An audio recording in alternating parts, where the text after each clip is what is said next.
Selamat pagi Bapak Ibu dan Saudara yang dikasihi dan juga diberkati dalam Tuhan Yesus. Berjumpa lagi dalam renungan di pagi hari ini di hari Rabu tanggal 19 Januari 2022. Dan kita akan merenungkan sabda Tuhan, namun sebelum itu mari berdoa. Ya Bapa, terima kasih atas setiap penyertaan Tuhan yang boleh kami rasakan di pagi hari ini. Kami boleh terbangun dari istirahat kami tadi malam. Kami boleh merasakan sukacita, bahkan anugerah yang baru yang Tuhan berikan bagi kami. Di pagi yang indah ini Bapa, kami telah siap untuk mendengarkan sabda kebenaran firman Tuhan. Kami akan menggali kekayaan firman Tuhan dan juga mampukan kami supaya kami dapat memahami, bahkan dapat mengerti apa maksud dari firman Tuhan yang akan kami renungkan, sehingga kami dapat melakukannya dalam kehidupan kami hari lepas harinya. Bersabdalah ya Bapa, kami telah siap untuk merenungkan sabda kebenaran firman-Mu. Demi Kristus Yesus, firman yang hidup, kami berdoa. Amin. Bacaan firman Tuhan di pagi hari ini yaitu dari Injil Matius pasal 5 ayat yang ke-21 sampai dengan ayat yang ke-22. Injil Matius pasal 5 ayat 21 sampai dengan ayat yang ke-22, firman Tuhan. Kamu telah mendengar yang difirmankan kepada nenek moyang kita. Jangan membunuh. Siapa yang membunuh harus dihukum. Tetapi aku berkata kepadamu, setiap orang yang marah terhadap saudaranya harus dihukum. Siapa yang berkata kepada saudaranya kafir harus dihadapkan ke mahkamah agama, dan siapa berkata jahil harus diserahkan ke dalam neraka yang menyala-nyala. Demikianlah pembacaan Alkitab. Terpujilah Kristus, haleluya. Shalom Bapak Ibu dan Saudara yang diberkati Tuhan. Renungan kita di pagi hari ini diberikan satu tema, yaitu buanglah amarah dan kebencian dalam hatimu. Buanglah amarah dan kebencian dalam hatimu. Berbicara tentang amarah, rasa marah, kebencian, entah itu terhadap sesuatu hal yang tidak kita sukai, untuk melakukan sesuatu yang tidak kita suka, atau bahkan terhadap seseorang yang tidak kita sukai, terhadap sesama kita, manusia. Rasa benci tentunya ada dan juga pernah kita alami terhadap satu sama lain dan terhadap apapun itu.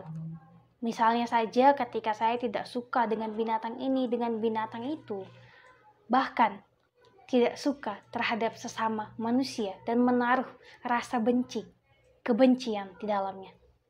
Nah, ini adalah salah satu hal yang dapat menimbulkan kemarahan yang senantiasa membuat kita tidak menyukai orang lain lagi. Amarah ini membuat diri kita membenci orang.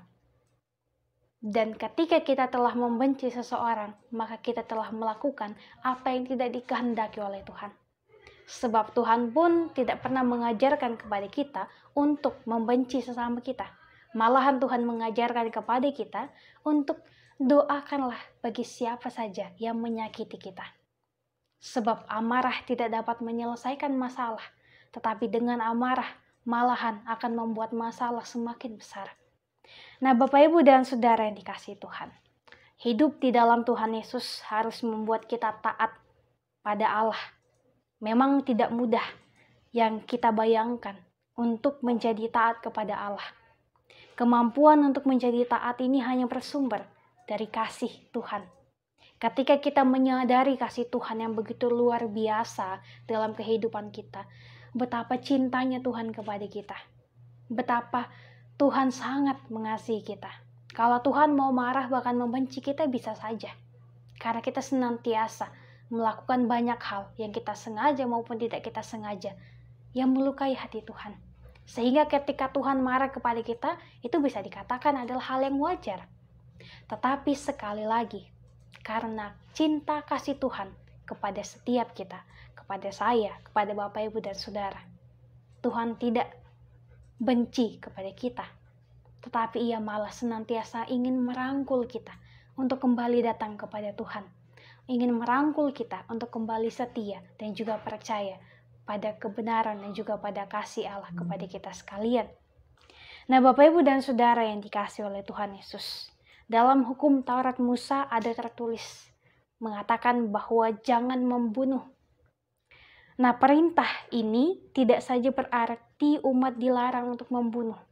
Tuhan Yesus menjelaskan bahwa dengan hal ini ada perasaan bersalah dan juga kecenderungan manusia memiliki hati yang jahat. Nah, Tuhan Yesus mau menyatakan bahwa karena Allah yang Maha Kuasa bisa menilik hati manusia, maka marilah kita menjauhkan diri dari segala hal yang jahat. Dan perintah ini pun menjadi peringatan agar kita jangan memiliki kemarahan dan juga kebencian di dalam hati kita. Karena kebencian sama artinya dengan membunuh dalam hati dan juga patut dihukum. Naskah asli untuk marah dalam teks Alkitab yang kita baca tadi dalam bahasa Yunaninya yaitu adalah orge, yang berarti kemarahan yang tetap atau kebencian. Nah, Bapak, Ibu, dan Saudara, ada banyak sekali contoh-contoh tentang bagaimana seseorang memperlakukan sesamanya karena amarah. Bahkan karena amarah, karena kemarahan, kebencian, kedengkian ini dapat membuat seseorang melakukan hal yang tidak sepantasnya. Yaitu bisa saja ia membunuh sesamanya karena ia tidak suka, karena ia membenci dia. Ataupun bisa saja ia melakukan hal yang tidak baik, memfitnahnya, bahkan melakukan berbagai hal yang dapat menjatuhkan sesamanya karena ia merasa bahwa ia membenci sesamanya ini. Itu adalah buah dari kemarahan dan juga amarah yang tertanam dalam diri. Sehingga ketika kita dalam melakukan aktivitas kita, terutama di hari ini, mari kita jauhkan diri dari yang namanya amarah, sehingga amarah tidak menguasai diri kita, dan juga kita dapat dikuasai oleh kasih Allah. Dan kita lebih mengutamakan kasih Allah ini daripada amarah yang ada dalam diri kita. Ada juga yang mengatakan bahwa ketika kita marah, janganlah marah sampai matahari terbenam. Sebaiknya kita mampu untuk memaafkan, karena Allah kita pun adalah Allah yang pemaaf. Allah yang penuh kasih, yang senantiasa mengampuni kesalahan kita. Masa kita sebagai manusia tidak mampu melakukan hal yang demikian. Walaupun memang berat, pastinya susah untuk mengampuni, untuk memberikan pengampunan kepada sesama kita yang telah melukai hati kita, yang telah mengecewakan hati kita. Tetapi jikalau kita mau benar-benar mengusahakan hal itu, maka pasti Tuhan akan membantu kita untuk memberikan kita kerendahan hati, untuk senantiasa mau melakukan hal yang baik, baik itu kepada sesama kita, bahkan kepada setiap orang yang telah menyakiti hati kita. Bapak, Ibu, dan Saudara yang dikasihi Tuhan, ketika kita menjalani kehidupan ini, biarlah Roh Kudus yang memampukan kita, menguasai diri kita, supaya kita dapat mengampuni orang lain, dan juga kita dapat menaruh kasih satu terhadap yang lain, bukannya menaruh dendam dan juga amarah. Sehingga kehidupan kita dapat memancarkan terang kasih Kristus dimanapun kita boleh berada. Dan ingatlah bahwa ketika Tuhan telah mengampuni kita, maka marilah kita juga belajar untuk mengampuni sesama kita dan juga mengampuni diri kita sendiri. Hati yang damai akan membuat ibadah kita berkenan kepada Allah. Maka buanglah amarah dan kebencian dalam hati kita, dan usahakanlah kasih yang dapat kita bagikan kepada semua orang. Tuhan berkati kita sekalian. Amin. Bapak, Ibu, dan Saudara, mari berdoa. Bapa yang kekal dalam kerajaan surga, terima kasih untuk setiap penyertaan Tuhan yang begitu luar biasa. Di pagi hari yang indah ini ya Bapa, kami boleh merasakan kebaikan Tuhan. Kami boleh merasakan cinta kasih Tuhan yang tak pernah berkesudahan dalam kehidupan kami. Dan pada pagi ini ya Bapa, kami telah merenungkan sabda firman-Mu yang mengajar kami untuk senantiasa dikuasai oleh kasih, bukannya dikuasai oleh amarah dan juga kebencian. Sebab amarah dan kebencian akan membawa kami kepada kebinasaan, tetapi dengan kasih akan membawa kami semakin dekat kepada Tuhan dan juga senantiasa berada dalam kebahagiaan yang kekal. Terima kasih Bapa untuk firman-Mu ini yang senantiasa mengajarkan kami untuk dapat belajar mengampuni sesama kami, bahkan mengampuni diri kami sendiri. Sehingga ketika kami tersakiti oleh siapapun itu, kami boleh senantiasa mengampuni, mendoakan yang terbaik bagi siapapun itu, bagi sesama kami, bahkan bagi diri kami sendiri. Sehingga hanya kasih Tuhanlah yang nyata dalam kehidupan kami. Dan kami tidak lagi dikuasai oleh yang namanya amarah yang dapat menimbulkan malapetaka. Terima kasih Tuhan untuk kebenaran firman Tuhan ini. Ketika kami akan melanjutkan aktivitas kami di hari ini, kami mohon agar Tuhan senantiasa menjaga melindungi kami.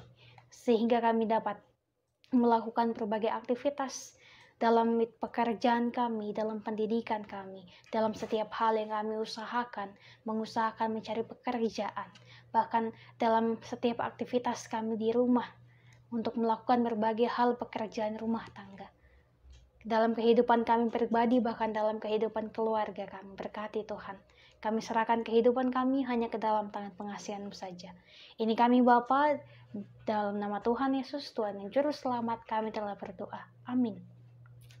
Bapak, Ibu, dan Saudara, demikianlah renungan kita di pagi hari ini. Selamat beraktivitas, tetap andalkan Tuhan, dan juga tetap sehat-sehat. Sampai berjumpa di renungan selanjutnya. Tuhan berkati kita sekalian.